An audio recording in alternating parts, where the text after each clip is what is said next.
Brexit, prix du gasoil, nous vous relayons régulièrement les difficultés rencontrées par les pêcheurs bretons depuis plusieurs années. Les bateaux sont moins nombreux dans les ports et c'est toute la filière régionale qui doit trouver des solutions pour perdurer.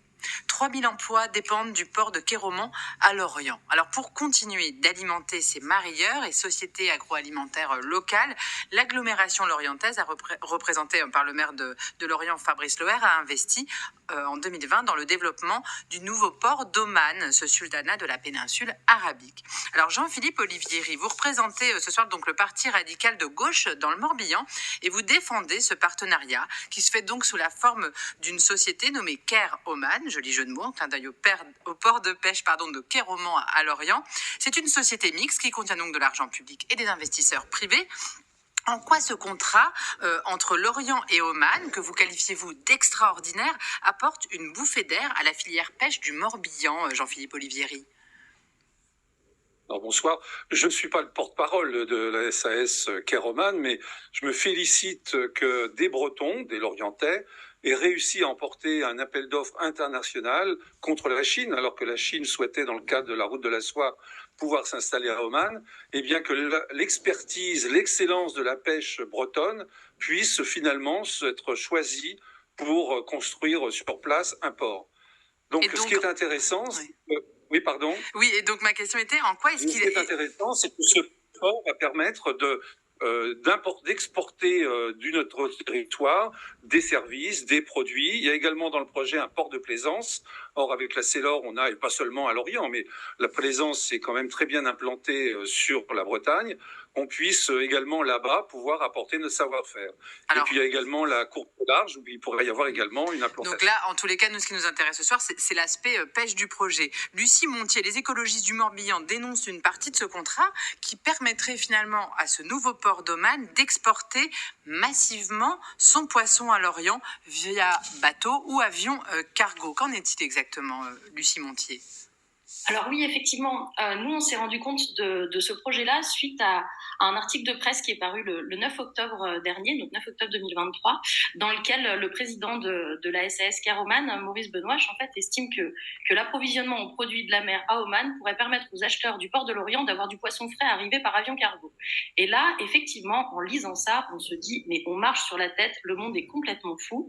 Et donc, on prend un peu ce sujet à bras-le-corps, on creuse, on cherche, on essaie de comprendre quels sont les objectifs effectivement finaux de ce projet, et on se dit mais il n'est pas possible d'aller chercher de la ressource halieutique, donc du poisson, à 8000 km d'ici pour le ramener en avion cargo. Et j'ai envie de vous dire que en avion cargo c'est absolument absurde, mais que ce soit en kayak, en cargo à voile ou en pétrolier, c'est la même chose. On arrête d'aller chercher de la ressource halieutique à l'autre bout de la planète pour alimenter le port de pêche, en fait. Alors, Jean-Philippe Olivieri, vous qui défendez ce projet, pour l'instant, vous niez toute volonté d'un port massif, même si un article dans ce contrat dans la société Ker Oman prévoit un accompagnement à des entreprises qui souhaitent importer du poisson en France. Moi, je suis très étonné que les écologistes découvrent qu'on importe du poisson. À Lorient, la pêche locale, c'est 4000 tonnes. Et l'importation de poissons, c'est 80 000 tonnes. Déjà, au jour d'aujourd'hui, on importe 80 000 tonnes de poissons qui permettent de faire travailler environ 3 000 personnes. Donc, ce n'est pas quelques tonnes en plus ou pas qui changent cette réflexion. Et pourquoi on importe du poisson ? Tout simplement parce que 80% du poisson consommé en France est importé. La pêche locale ne suffit pas pour répondre à la demande. Donc voilà pourquoi c'est... Alors on peut discuter sur ce nombre de choses, mais de dire que brusquement la pêche locale, qui représente que 4000, va être détruite par l'arrivée de poissons d'Oman, alors que le port n'est pas encore construit.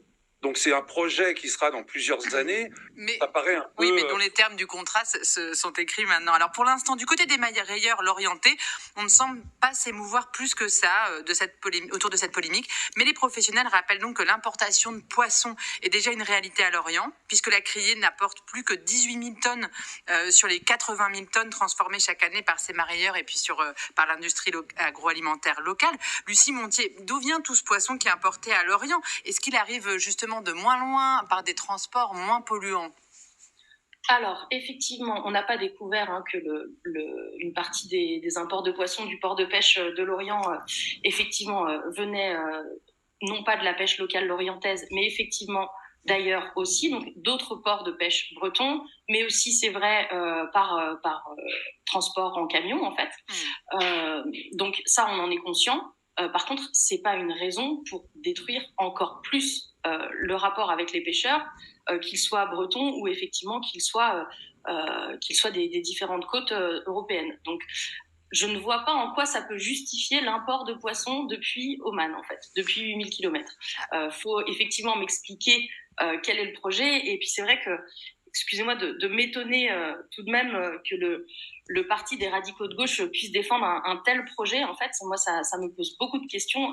Où sont le socle des valeurs de la gauche sur un projet qui est quand même, en plus, quand même un petit peu néocolonial. C'est-à-dire que on va transformer du poisson, enfin on va pêcher du poisson à l'autre bout de la planète avec des gens qui ont des salaires dérisoires, avec des conditions de travail qui sont catastrophiques. Alors, parce qu'effectivement, on s'est renseigné. Justement, c'est un point, Lucie Montier.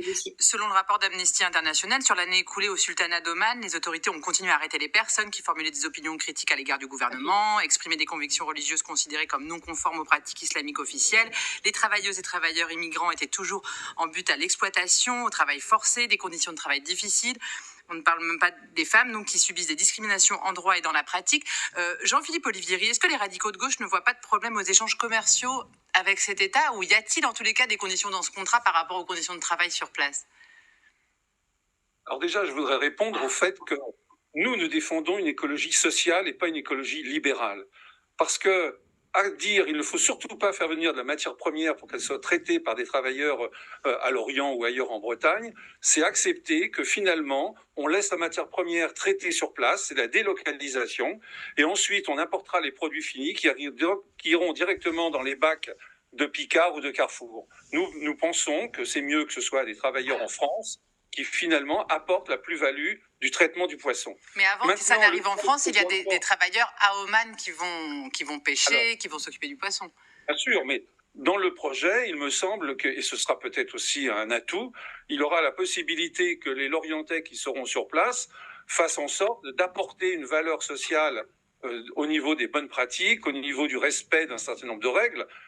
Ce ne sera pas parfait, bien sûr, mais au moins ce sera quelque chose de plus que de se dire on reste chez nous et puis on les laisse, je dirais pas crever, mais on les laisse vivre dans des conditions déplorables et puis on apportera le poisson une fois qu'il sera traité par des entreprises chinoises ou d'autres pays étrangers.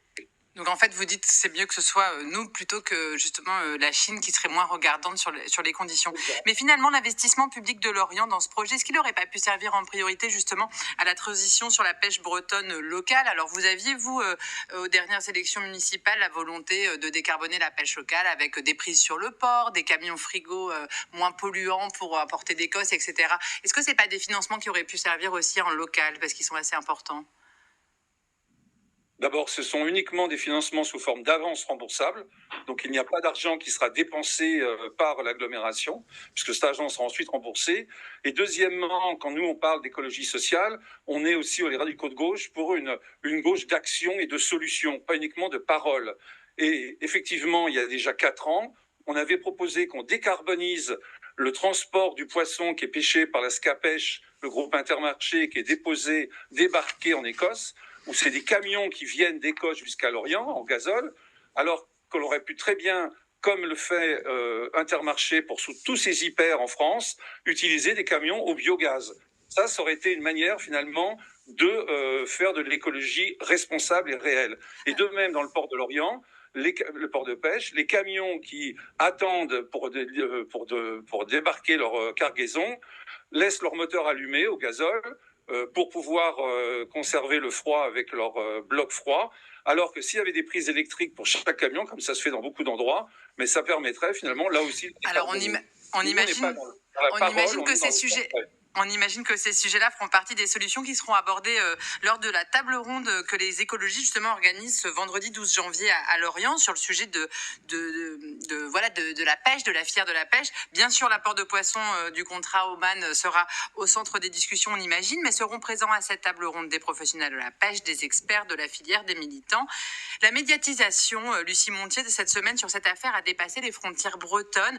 Qu'attendent aujourd'hui les écologistes de la part des acteurs de la société qu'est Roman? Alors, Effectivement, on a la chance d'avoir enfin réussi à mettre ce sujet un peu en visibilité médiatique et on est très très content de ça. Nous, ce qu'on demande aujourd'hui, il y a une pétition qui circule à ce sujet-là depuis 2-3 jours.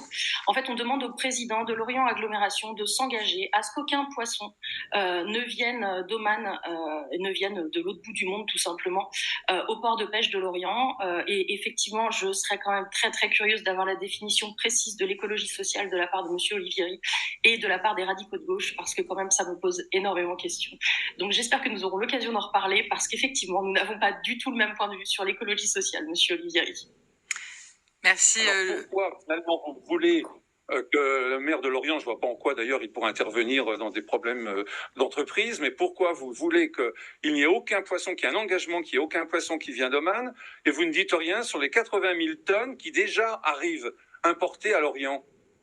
Alors, c'est pas qu'on ne dit rien, c'est qu'on dit qu'effectivement, comme l'a précisé la journaliste tout à l'heure, cette avance remboursable qui est de près de 500 000 € de la part de Lorient Agglomération, elle aurait pu servir pour la pêche artisanale et pour la transition écologique de la pêche. Mais effectivement, le mot écologie aujourd'hui est un petit peu dévoyé de toutes ses fonctions et utilisé par absolument tous les partis. Maintenant, qu'est-ce qu'on fait réellement en fait, en termes de transition écologique. Et voilà, je m'interroge beaucoup sur ce point de vue-là. On va devoir s'arrêter là-dessus. En tout cas, je vous remercie beaucoup, Lucie Montier et Jean-Philippe Olivieri, d'avoir répondu à nos questions et de nous avoir éclairé sur ce sujet dont je suis sûre qu'on reparlera prochainement ensemble. Merci pour votre invitation. Merci.